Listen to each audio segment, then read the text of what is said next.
I'm Paddy McNulty. I'm a museums consultant working on the Share Academy project. This is Katie Dent, who is the Share Academy administrator, who's working with the University of the Arts London. So first, I'm going to go into the background about what the Share Academy project is, and then Katie will do a case study, and then I might do a case study if I can find out how to get it back up. So apologies, and apologies if I have to keep looking down here now, because I was going to look at the screen. So, basically, Share Academy is a partnership project between University College London, University of the Arts London, and the London Museums Group, and it is funded from Arts Council England. And it started in October 2012 and is continuing until March this year, 2016.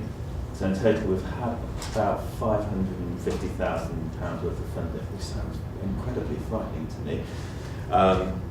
And basically, the premise behind this, the idea was that there's lots of museums. This I have to say, it started in London, it's got a bit wider, but the kind of idea was between Sally McDonald from UCL, who was head of public engagement and museums there, and Judy Wilcox, who was chair of the London Museums Group, also head of the museums study collection at UAL. And they were sure there must have been lots of activity going on between museums. When we say museums, I'm talking about smaller museums, medium museums, between the museums and the higher education sector. But there wasn't really much evidence of what was going on, and we weren't really sure what was happening. And so they got together and they applied to the Arts Council to say, we'd like to research this. This is also in the light of, there was a kind of backdrop of increasing threats to the funding and resources for the museum sector. That they felt that many of the smaller to medium museums had collections and knowledge and expertise that weren't being accessed by higher education. There was a, particularly, as it was London focus at the time, a tendency for people to look at the big national museums, or the Museum of London, or the Horniman museums, which are huge services. So the kind of voluntary managed and voluntary government museums were kind of felt that they were missing out. As a backdrop to that, also there was the backdrop the universities were required to provide proof of public impact and public engagement, with, of course, the REF, which I'm not an expert on because I'm not from the academic sector, but I'm sure you all know lots about that. The increasing focus on student employability and increasing emphasis on giving students some practical real-world experience.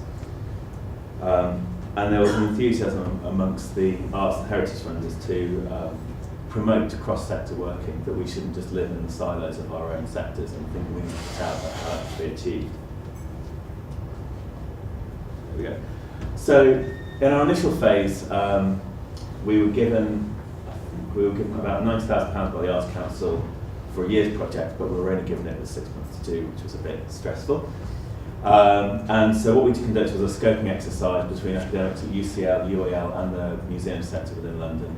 So we gathered about 60 or 70 responses in about 6 or 7 weeks. It was a bit quick and dirty because we didn't have much time, and if you didn't spend it by March 31st, that was it.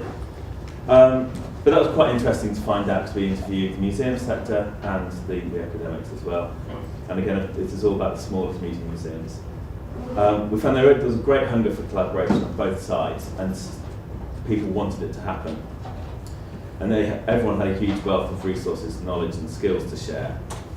And that everyone felt there was potential, that there was considerable social and economic benefits for doing this for all organisations. Not necessarily as in people necessarily get more money, but it will kind of give them more feathers, strings to their bow for existence and to justify the services. This is particularly the museum sector. That actually working together was quite challenging between the sectors. I'll come to that in a bit. But when people did actually work together, the benefits outweighed the sometimes difficulties in the relationships. It was surprising that there was a lot of collaboration already happening. I interviewed all museums, and the normal things, I'd go to meet someone and they'd say, no, we don't really work with universities or academics at all. And then after about 3 cups of tea and an hour and a half later, they would go, well, we do have that person who comes in who's doing research on this, and we have the students, but is that what you mean? So we were discovering that actually people were doing it, but they weren't viewing it necessarily as a kind of structured, strategic collaboration. It was kind of happening and had been happening a lot. And that was because lots of the collaboration was very much based on a rather kind of ad hoc personal basis. So I know someone who knows someone, or they went to the same university together many years ago, one of them went to academia, one of them went to museums, or they got introduced, and so which is really good for really exciting projects sometimes, but there was very little kind of strategic direction or forethought put into a lot of these things. This is coming from the museum sector, and so we felt that there could be, that maybe needed to be addressed. And that when you got up to more of the senior management strategic levels within the museums that were slightly larger, they didn't really have much of a desire or clue to do it at the time. They kind of thought it was a nice idea, but it wasn't really in the strategic or forward plans. So after we'd done the scoping exercise, we went back to the Arts Council and we said what we'd like to do is we'd like to fund some projects between museums, specifically again looking at small to medium museums, trying to work out what works and what doesn't work, and if there's any tools that could help make the relationships more sustainable or break out relationships from just the kind of ad hoc basis. So between January 2013 and April 2015, we funded 18 partnership projects. They ranged from computer sciences working with Instrument Museum, that's Katie Lecter, to members of UCL, I'm afraid I can never pronounce the word, investigation of diseases anthropologists, looking at social interaction and LGBTQ engagement within Haringey, working with the museum there, to working with students producing art projects inspired by museum collections and in terms of thinking about detachment and childhood, so working with the founding museum and being inspired by the stories of the founding museum. There was a mixture of more academically focused projects and a mixture of more student-led projects, so we could kind of see how they worked in that respect. And we actively tried to encourage not just the usual heritage suspects, but particularly when I spoke to museums, you'd say, who would you like to work with? Invariably, lots of the small ones you hadn't thought about too much were falling back on conservation, archaeology, and historical research, which is great and really interesting, but we were saying this is an opportunity you need to try and think more broadly about what the opportunities there. And we were further exploring the challenges that the universities and museums were encountering within partnership working, and we were trying to map the activity across the London region at the time. So from these we identified a certain number of challenges, scoping exercise and the actual exercise of the pilot projects. I mean, the first one that I don't know why I keep looking at the screen, by the way, it's just happened, there's something else on there. The first one was, there was an uncertainty who to approach, and this was on both sides. Again, I think this is based on the ad hoc kind of relationships that were going on. So sometimes the museums would be in the comfort zone and they'd always go to the same people, but likewise, some of the academics spoke to didn't realise the richness of the variety of collections and knowledge and experience that were in the museums out there. So we're thinking about, so what we try to do is get museums to stop and have a think about what they really wanted and start just doing something as basic as looking at university research centres, university staff, trying to identify things that would be interesting, but also trying to get the academic side of things to try and think, particularly from the London point of view, beyond the nationals, because they can kind of suck the life out of things unintentionally. It's a similar problem with education visits to local museums in the region. The nationals are so big, they suck the life out of the bits. And because I didn't know who to approach them and thinking about, there was a lack of awareness of the possibilities of what they were able to achieve. And so we really wanted them to think beyond, like I said, the traditional subjects and start thinking about whether digital humanities would work better, whether computer sciences, whether they could use new interpretations from the arts to look at how they interpret and interact with their visitors, or whether they can engage with new audiences. One of the big issues was the capacity of the small to medium museums to be able to host academic projects, and I think a lot of that stems down to forward planning and thinking about what they're doing. They were jumping into bed a bit too quickly sometimes and feeling a bit unhappy, and so what they need to do is kind of step back and think about it and make sure the projects are really well planned beforehand. I'm sure you're not going to like to hear this, but academic language was a bit of a problem sometimes, but because it was sometimes quite difficult for them to clarify the meanings and the enactments. And then conversely, we in the museum sector would start talking about accreditation and NGOs and all these programs, and we just assume that everyone knew what we were talking about, but of course they didn't. And so I think there's a kind of there's an ongoing thing you need to keep communicating and just have a really open-minded approach to communication. And there was, and that lots of museums were a bit wary of collaborations, sometimes from cost and resources, and we were trying to say that,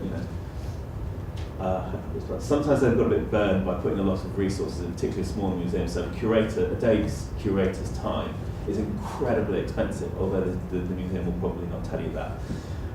And they weren't sometimes getting paid back. It doesn't have to, not financially necessarily, and that probably wasn't, I don't think it was intentional from the academic point of view. I think it was probably, we discovered there was some misunderstanding about funding landscape of the museum sector, not understanding independence and how they're funded, some completely voluntary run. I think if someone amazed museums ran like that. But also, I have to say, conversely, there was a lack of confidence on the museum sector to sometimes stand up and just say, we really want to work with you, and we really want to, but we need to work out how we can kind of share, have a mutual benefit to this partnership, because if we give lots of our time, can we get something back? And they needed as well to kind of get out there and just be confident and not worry, start the negotiations. And it was quite interesting when I did speak to some of the nationals, and the BM has the same issues as well. It's all about communication. You start a point something, you negotiate something you're going to find mutually beneficial. And one of the big issues, there was planning horizons were very different within the sectors. Sometimes museums didn't really understand about the academic timetabling, or busy parts. They were ill prepared for people going away for 2 or 3 months sometimes to do research projects. They hadn't thought about it. Conversely, there was kind of things about sometimes you would get academics saying, could I bring 20 students to you and they go, that's great, and then say, how about next month? And they're like, well, no, we can't accommodate that. And again, that all boils down to just actually having conversations. It's very basic, but it's a confidence issue, I think. But of course, there were, I said the benefits there, and there were great benefits. We found, particularly from a museum point of view, they found that working with academics and students brought new perspectives on their museum collection and work that they were doing. It helped them think about their audiences in new ways and how they could reinvigorate what they actually had on display, or maybe what they were working with. There was new ideas about how technologies could be used from the academic sector in a museum context, and there was opportunities there for museums to become kind of testing grounds for academic research and development projects, kind of gaining academics some insight into real-world uses of theoretical applications. I think the premise of freedom of speech and opinion within academia is more highly developed than maybe in a lot of sectors, and that was quite an unintentional byproduct. But to be able to, the encouragement to have a point of view and to say something, and that everyone's point of view is valid, and then you discuss and whittle it down and things, I think was beneficial to the museum sector particularly. I think that's a really interesting byproduct. And likewise, from that, a lot of staff members and volunteers, just by being involved in parts of the project, became reinvigorated. So some of the museums said that they have people, we'll have people, and as we do it ourselves sometimes, you kind of coast along because you've been doing the same thing for 3 or 4 years, and it's just what you do. And then something would happen, they'd be involved in some project or some research would come out, and it would be displayed, it would reinvigorate them, they'd get excited again and energised, and I thought that was really good. Again, the students gaining experience we found was really good. One of the particular things we found quite difficult, we let people kind of do their own thing, as in how they wanted to run their projects. So some of the projects involved students, they were just, we're going to have some MA students come in, and they're going to work on publishing a book for the William Morris Society, and they'll go from the stage of conception all the way to publishing. And it worked all right, but the students had no, it wasn't part of their course, they weren't being marked in it. So their kind of commitment kind of faded away at one point, and it all went a bit hairy for a while, and it got back on track. There was a lot of work, whereas you had other projects where the students were being marked on actually what they were going to do as part of their course. And we did that on purpose to we wanted to see what would work and not work. Unsurprisingly, if you've got some buy-in, as it's going to affect your grade, strangely enough, you put more effort into it. And it's just things that the people need to be aware of. And again, it goes back to the planning and conversations at the beginning, because everyone gets very excited, but it's the little details that were very important. And also, just by the interaction of working with more academic partners on having time to think about it, it led on to other project ideas coming along and other partnerships being created within the museums and academics networks. So we did all that in London, and it's all great, and then everyone goes, you damn Londoners, although I don't live there. But it was quite London centric, but the whole idea was whether we could kind of replicate this or kind of take the learning out. So in the final stage of Share Academy, final stage of Share Academy, basically they gave us a bit more money. We've gone out to the regions to have a look at what we can do. We're trying to map the activities, and it's quite interesting that the same issues are discovered all around the place. There's a mixture of museums need to get a bit more confident. They need to think beyond their regional local boundaries and think about what actually can be a mutual benefit for an academic, a student, and a museum. So that's really wrapping me up. And there's also another project called the Movie Project, which you may hear about later, but I'll let Katie say stuff before I take everything away. Yes, sorry, Katie. You're not chatting. We're ahead of time, so if you want to run a little bit over. Okay, Yeah. thank you. So I'm going to present the case study My Clues, which is a partnership between the Royal College of Music and their curator Gabrielli and Dr. Nicholas Gold from UCL Department of Computer Science. The project ran between November 2013 and January 2015, and Share Academy gave a project grant of just over £7,500 for a proof of concept project to look at user engagement, visitor engagement with the Museum of Music's collection. So the Museum of the Royal College of Music was established in 1884 and now holds more than 1,000 musical instruments, many of unique and historical significance. This is an image of the gallery in 2014. The gallery is now closed until 2019 for large refurbishment, but you can get an idea of the rich collection that they have, not only instruments but also other contextual information, other conceptual pieces, transcripts, paintings, etc. But of course there's a lot of instruments there, and these instruments are generally static and don't as much get the opportunity for you to hear their voice. My Clues is an acronym of Musical Instrument Collection Articulation for User-Driven Exploration with Smart Devices. The development of content was informed by an academic's conceptual framework of mixed media performance trajectories that distinguishes between canonical, author-defined pathways, participant, and historic or reflective pathways through the gallery. This approach is designed to integrate physical and interactive content, allowing a visitor to make a personal selection from the high density of displays without being overwhelmed.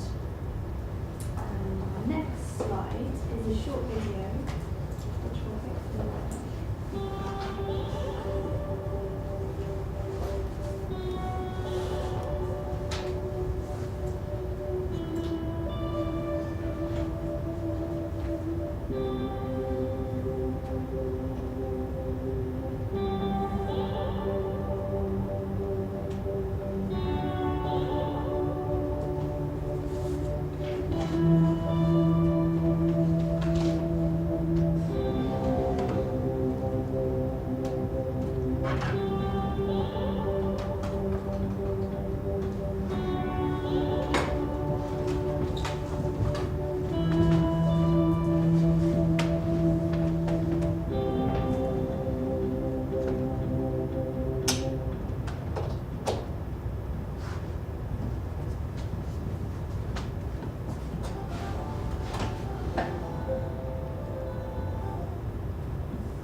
After selecting the instruments to be featured on the app, the Royal College of Music prepared additional content and where necessary undertook recordings, photographed material and wrote additional text to be displayed on the app.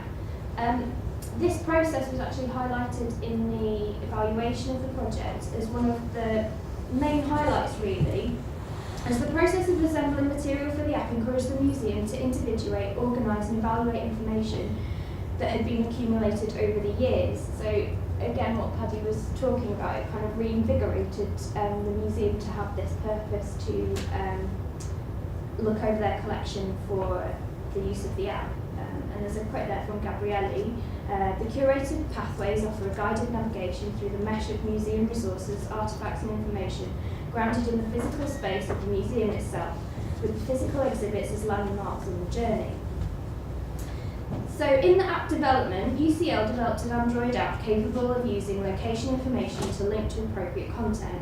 In addition to the app, UCL also built server infrastructure to support the use of the app in the gallery. Although the initial plan was that pathways could be curated by staff or visitors, actually in the end the resources weren't available to make the app capable of being used by members of the public to curate their own pathways. And although another plan was for the app to be available to download onto individual visitor devices, again, this wasn't possible within the resources of the project. I'll just go over the lessons. So, in terms of the lessons from this project, projects need to fill the gap between research and public engagement stages. The museum was motivated by the research aspect, and UCL made effort towards public engagement in the app development. However, further work was needed for the app to be fully functional to visiting members of the public. For instance, new images needed to be taken of the objects in situ so that non-expert visitors could also use the app. So it's kind of widening it beyond the initial pilot stage. Museums need to be clear about their purpose before getting into technical discussion. Whilst possibilities are immense, resources are finite, and it's perfectly reasonable to revise expectations, which they did do throughout the project. Both partners need to be open, flexible, and collaborative. And this is more a confirmation of the previous experience of these two project partners, as they worked incredibly well together, and they still have a professional relationship today. And then here are some, that's the same slide. here is a couple of points on the legacy. The museum has retained the app and content generated. It has 10 tablet computers, a server router, and Bluetooth beacons. UCL retained a laptop, Bluetooth beacons, and 3 tablets. Work on the app informed the redisplay of the museum in 2014. And the museum is now more confident in its ability to brief contractors for multimedia additions to the gallery. And this will be vital when the gallery reopens in 2019. Gabrielli, the curator of the museum, learned about the technical specifications and limitations, and how to put together recordings and images, and how to organise the materials. So there's ongoing skills base being developed. Since taking part in the project, the museum has been included in the Royal College of Music Research Committee, which wasn't the case before. So the museum has established itself within the institution in a new way as well. A donor to the museum who expressed support for the MyClues project. They originally expressed support for an audio guide. They've now committed £5,000 to help sustain the app. And following the project, the Royal College of Music made a successful HEFCE bid and received £300,000 to develop a national database and interface for musical instruments in public collections.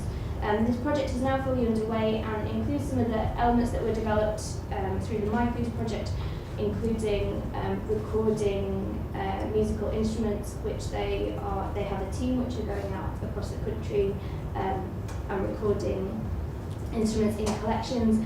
And most recently, in December 2015, it was announced that the Royal College of Music Museum has received a HLF grant for £3.6 million to redevelop the museum, and this will include a performance space where instruments from the collection may be played by expert visitors. And just to add to that, the initial conversation for the HLF funding came from Gabrielli's presentation at the Welcome Collection. That's when he was approached. So there was a lot of networking opportunities that came from this project. Okay, I just want to, so I was just going to say very quickly that No, I think don't underestimate what your museum partners can do, but be prepared that they might not know what they can do sometimes. And particularly, if that makes any sense at all, you might sometimes need to push them in directions they're going to feel uncomfortable with. But as long as there's a mutual benefit, so your aims and objectives might be slightly different, because you might want different things at the end of it, but actually you can help each other get there in some ways. But they might need some pushing, and particularly when you're working with, say, mainly voluntary run museums, so they have so much knowledge and expertise, it's frightening, as also some of you may have experienced when you sometimes get stuck being told something for 20 minutes. But you have to be able to, but you know, if you can unlock that, because that will get lost with them, there's no way of getting that down. And so it's really important, but you just be prepared to maybe prod and poke them sometimes a bit. And likewise, we're trying to get the museums to be more confident, prod and poke you back. That doesn't sound too weird. So, thank you.